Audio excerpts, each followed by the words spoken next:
Mateus, capítulo 14. A morte de João Batista.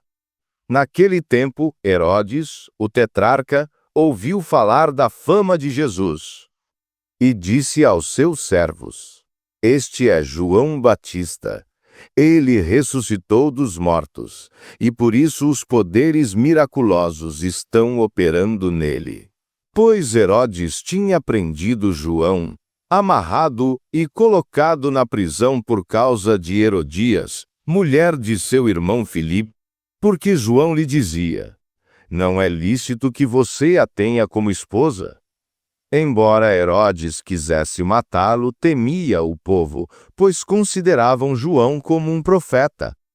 Mas, no aniversário de Herodes, a filha de Herodias dançou diante dele e agradou a Herodes, de modo que ele prometeu com juramento dar-lhe o que ela pedisse. Ela, instigada por sua mãe, disse: Dá-me aqui, num prato, a cabeça de João Batista. O rei ficou aflito, mas, por causa do juramento e dos que estavam à mesa com ele, ordenou que fosse atendida e mandou decapitar João na prisão. Sua cabeça foi trazida num prato e entregue à jovem, que a levou à sua mãe. Então os discípulos de João vieram, levaram o corpo e o sepultaram. Depois foram contar isso a Jesus. A multiplicação dos pães e peixes. Quando Jesus ouviu isso, retirou-se de barco, em particular, para um lugar deserto. Mas, ao saberem disso, as multidões o seguiram a pé desde as cidades. Ao desembarcar, Jesus viu uma grande multidão, teve compaixão deles e curou os seus enfermos. Ao entardecer, os discípulos se aproximaram dele e disseram: Este lugar é deserto e a hora já está avançada. Despede as multidões para que vão às aldeias e comprem alimento para si. Mas Jesus lhes disse: Eles não precisam ir embora. Deem-lhes vocês algo para comer. Eles responderam: Temos aqui apenas 5 pães e 2 peixes. Ele disse: Tragam-nos aqui para mim. Então ele mandou que as multidões se assentassem na grama. Tomando os 5 pães e os 2 peixes, ergueu os olhos ao céu, deu graças e partiu os pães. Em seguida, deu-os aos discípulos, e os discípulos os distribuíram à multidão. Todos comeram e ficaram satisfeitos, e os discípulos recolheram 12 cestos cheios de pedaços que sobraram. Os que comeram foram cerca de 5.000 homens, sem contar mulheres e crianças. Jesus anda sobre as águas.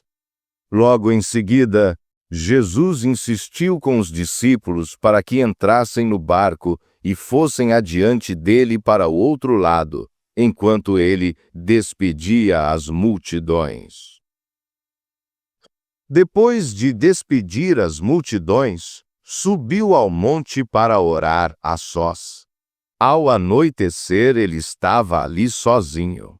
O barco já estava no meio do mar, sendo açoitado pelas ondas porque o vento era contrário.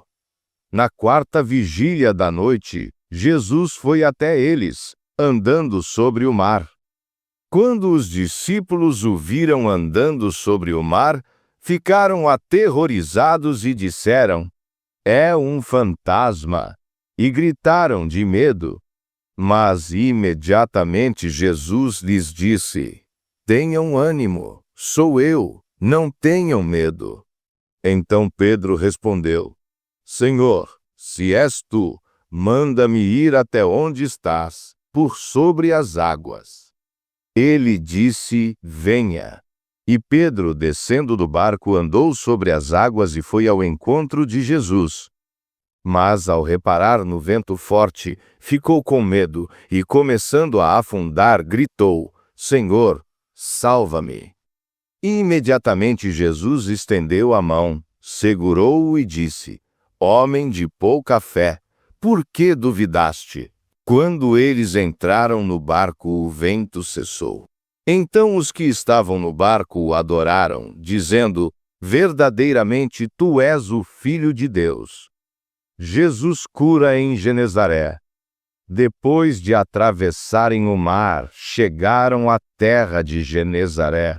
Quando os homens daquele lugar reconheceram Jesus, enviaram mensageiros por toda aquela região e trouxeram a ele todos os que estavam enfermos. E pediam-lhe que pudessem apenas tocar na borda do seu manto, e todos os que o tocaram foram curados.